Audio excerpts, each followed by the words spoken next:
देश की एकता की यात्रा है। जिन्होंने कहा कि ये देश के खिलाफ और संविधान के खिलाफ यात्रा है, तो हम आपको कह दें, इस देश में जन्म लेने वाला हर व्यक्ति हिंदू है, क्योंकि वो हिंदुस्तान में पैदा है। तुम पाकिस्तान में पैदा हो जाओ तो तुम सेकुलर कहलाओगे या अन्न तुम कहलाओगे। यदि तुमने हिंदुस्तान में जन्म लिया तो तुम हिंदू हो। अब बाप को बाप मानो या ना मानो। हमको फिर वो फिल्म की बात बहुत याद आती है, अमर अकबर एंथनी। अमर अकबर एंथनी 3 मित्र, एक मित्र चर्च में जाता, दूसरा मित्र मंदिर में जाता, तीसरा मित्र मस्जिद में जाता।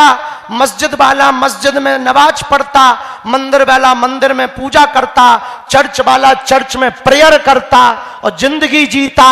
लेकिन जब फिल्म का एंड आता, फिल्म अंत होती, तो तीनों का बाप कन्हैया लाल निकलता।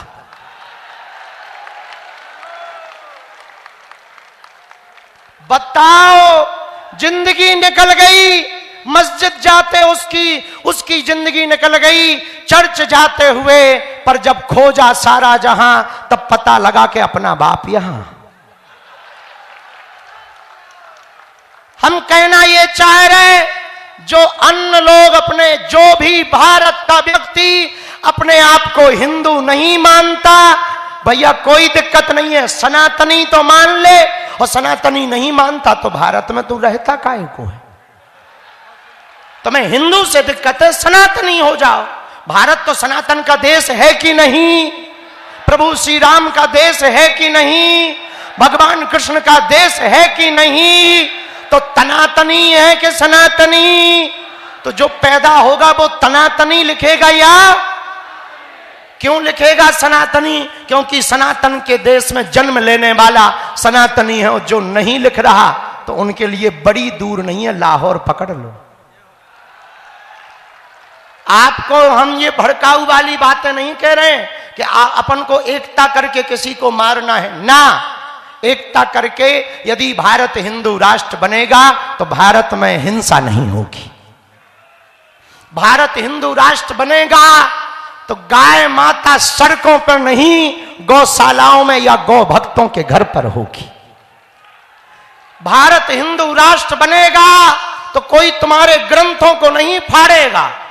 भारत हिंदू राष्ट्र बनेगा तो कोई तुम्हारे संतों को नहीं मारेगा। भारत हिंदू राष्ट्र बनेगा तो कोई मजहबी कट्टरपंथी बम नहीं फोड़ेगा। यदि वो भारत में रहेगा तो वो भी नारियल ही फोड़ेगा। भारत हिंदू राष्ट्र बनेगा तो भगवा तो लहराएगा, पर भारत भी नित नई ऊंचाइयां पाता चला जाएगा। और इसमें कोई संदेह नहीं। हम एक बात कह दें, हम किसी पार्टी या राजनीतिक व्यक्ति से बिल्कुल भी हमारा मतलब नहीं, क्योंकि जो जिस पार्टी में हिंदू है उस पार्टी की पदयात्रा लेकर हम आए हैं। जिस पार्टी में हिंदू नहीं है उनकी पदयात्रा जरूर नहीं। जिस पार्टी में सनातनी है उन सब की पदयात्रा लेकर आए। पर यह बात कहते हुए हमको अतिशयोक्ति नहीं कि जब ये पदयात्रा प्रारंभ हुई तो 90 साल की वृद्ध महिला भी साथ मिली, उन्होंने भी आशीर्वाद दिया। 5 साल के बालक ने भी दिया, 10 साल के बालक ने भी हिंदू एकता का साथ दिया। पर देश की राष्ट्रपति जी ने भी कहा फोन लगाकर दूरभाष से कि आप बहुत अच्छा कर रहे हैं, भेदभाव मुक्त भारत कर रहे हैं। और प्रधानमंत्री जी के लिए भी हम कहेंगे, यदि वो तीनों प्रदेशों की पदयात्रा में ना वॉचिंग रखते, नजर रखते, तो शायद इतनी सफल ना हो पाती। यदि एक भी कैजुअलिटी नहीं हुई तो इस देश के परम सनातनी श्री नरेंद्र मोदी जी के कारण। प्रधानमंत्री तो सबका होता है इसलिए नहीं, लेकिन उन्होंने बहुत बारीकी, वो सनातन के प्रति तो पक्के हैं ही हैं, चाहे वो रामलला के लिए हो, चाहे वो भगवान महादेव के लिए हो, कहीं के लिए, लेकिन सनातन के लिए तो पक्के हैं ही हैं। और जब उन्हें पता लगा कि पदयात्रा अमुक जगह पहुंची और दिल्ली में ऐसा हो गया, उसी रात पूरी पदयात्रियों की सुरक्षा के लिए स्पेशल आदेश निकला और 6000 पुलिस फोर्स प्लस बढ़ा करके पदयात्रा को सफल करवाया। हम साधुवाद इसलिए देना चाह रहे कि उन्होंने भी पदयात्रा में सहयोग दिया, इसलिए हमने प्रधानमंत्री जी का नाम लिया। टेंट वालों ने सहयोग दिया तो हमने धन्यवाद कहा, सेवादारों ने सेवा की उनको धन्यवाद, ब्रजवासियों ने कृपा की उनको धन्यवाद। उसी प्रकार इस देश के प्रधानमंत्री ने देखा कि अनेक महात्मा और लाखों सनातनी सड़कों पर एकजुटता के लिए निकल रहे हैं, तो बोले हम आ तो नहीं सकते पर यहां से व्यवस्था पूरी करेंगे। देखे रहेंगे, उनका देखना ही काफी है। फिर एक पूज्य महाराज जी मिले तो भंडारा हो गया, कोई मिला, व्यवस्था बन गई और निर्विघ्नता से आज पदयात्रा संपन्न हुई। हम सभी सेवादारों को, सभी मंडलों को, सुंदरकांड मंडल को, बागेश्वर धाम की पूरी टीम को जिन्होंने दिन रात सेवा की, उन सबको साधुवाद देते हैं। हम फिर से पांचों संकल्प दोहराएंगे।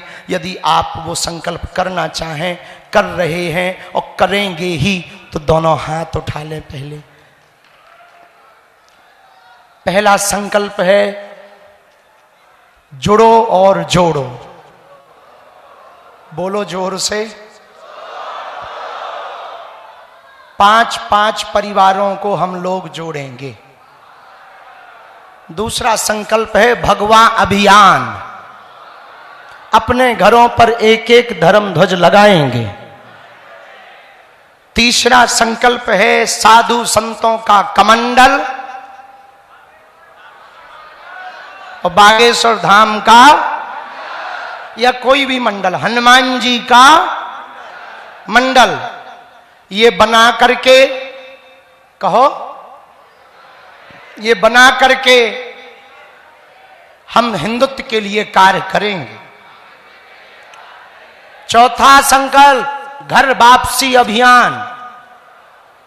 जो चले गए लोभ प्रलोभन में, उनको घर वापस लाएंगे।